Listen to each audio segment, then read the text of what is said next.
Everybody you meet is enthusiastic about chakras. They either know a lot about it, or they know a little bit about it, or they really, really want to know a lot more about it. So, we are here going to talk about chakras in this episode and the upcoming 7 episodes. So, hello, all, and welcome to the Chakra series. The main idea behind creating a series called the Chakra series is to introduce you to chakras in general, each individual chakra, what their blocks are, what causes these blocks, how you can identify the blocks, and how you can help heal your blocks, and how healing your chakra, aligning your chakra helps you create a better uh, timeline for you, helps you manifest a better life, helps you live a more aligned life according to divine plan. So let's get down and understand what a chakra is. Human life exists simultaneously in two parallel dimensions: the physical body or the Stula Sharira, and the psychological, emotional, non physical, subtle body or the Sukshma Sharira. So now we would be talking a lot about the Sukshma Sharira. Your chakras are not something that you can find on your spinal cord. It doesn't appear like that. It is on your Sukshma Sharira or on your subtle body that they appear. So understanding this is very important. The subtle body consists of interconnected energy channels called the chakra. The word chakra is derived from the Sanskrit word chakram, which basically means a wheel. Our chakras are sacred centers of transformation, or you can consider them as a stepping stone towards our soul's journey of healing and awakening. It is believed that our chakras radiate energy from within their respective positions in a clockwise direction. The Vedic texts tell us that chakras are arranged in a vertical column along the spinal cord on our subtle body from the base to the top of our head. They are interconnected and energy flows from one chakra to the other in a constant motion. We have 7 major chakras on our subtle body, and they are the Mooladhara or the root chakra, the Swadhisthana or the sacral chakra, the Manipurna or the solar plexus, the Anahata or the heart chakra, the Vishuddha or the throat chakra, the Anjana or the third eye chakra, and the Sahasrahara or the crown chakra. Now, this chakra system can also be thought of as a map for the journey of life. The 7 spinning wheels of energy act as gears, moving the vehicle of your body along its path. If you address your life through the lens of each of these areas represented by the 7 chakras, you will uncover the template for becoming a more balanced and whole individual. So the chakras appear along the spinal cord, and each of these chakras have different functions on our physical, on our emotional, even our physical bodies. We will discuss this when we come to each chakra in detail. This is just for your knowledge. I'll let you in on a secret. Again, the 7 chakra system also represents a map for manifestation, enabling you to crystallize or bring into your reality your ideas and intentions through step-by-step process for creating the life of your dreams. So this is why it is very important to live a very aligned life and make sure that your chakras are aligned with each other.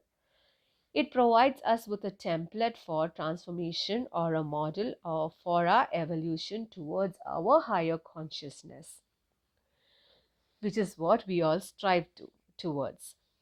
A thorough knowledge of your chakra system will help you navigate your relationships both with the outside world and within your own self. This relationship that you have with your own self is the most important relationship that you will have your entire incarnation on this earth. It helps us to provide a roadmap to raise our children to become conscious adults, and also help us with a deep understanding of our needs and wants, and help us to take positive aligned actions in the world around us, which will bring us life satisfaction. A better understanding of a chakra will not only help you transverse between your mind, body, and spirit, but also between heaven and earth, bringing all these elements into alignment and union with each other.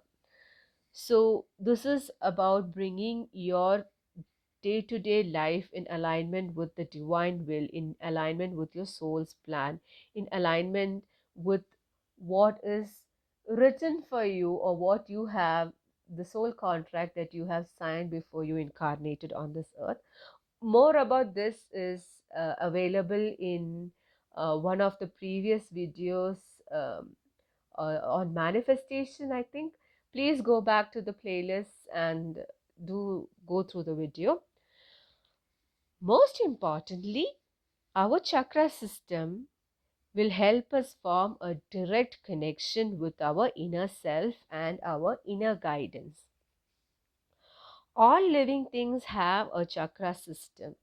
Your cat, your dog, your goat, your donkey, your elephant, your tiger, everybody has a chakra system. And some of us, we resort to harnessing the energy of the chakra system even on our animals, on our plants, in case they appear sick, so that they would be able to recover from these illnesses. We will be discussing the different modalities that you can use in the further videos. So please do tune in. We as humans are illuminated when compared to other living things around us, and we have an access to the innate powerhouse that is within us, that is our chakras. Having said this, I need you all to understand this very clearly, that our chakras function at an optimum when they are healed of all wounds, inner child wounds, etc., can create blocks and injuries on your chakras. So, when they need to be healed, they need to be cleared of all these blocks that can be mental, emotional, societal, psychological blocks that are there within you, that is holding you back from becoming your highest version.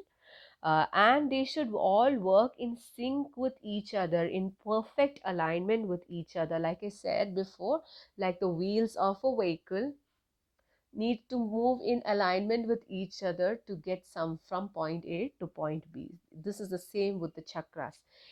This requires, and to get these particular, all our seven chakras in perfect alignment with each other, requires a good deal of inner work with conscious and constant practice. So it requires a certain level of commitment from your side. So just, meditating on a chakra for 5 minutes every 2 days, and then dropping it off for the next 5 days, and then coming back to it for another 2 days, does not help you with either healing, clearing, or aligning your chakras. It does require constant practice. You can also take resort to the help of people who, like myself, who do help people with aligning their chakras and healing and clearing them. That is a good option if you cannot do by yourself. We will discuss and decipher each of these chakras, their function, what is the block, how to identify the block, what causes the block, and the different simple ways in which you can um, overcome the blocks in the upcoming videos. We will also talk about certain remedies. So that is coming up, guys. Do stay tuned in, and until then, take care and bye bye.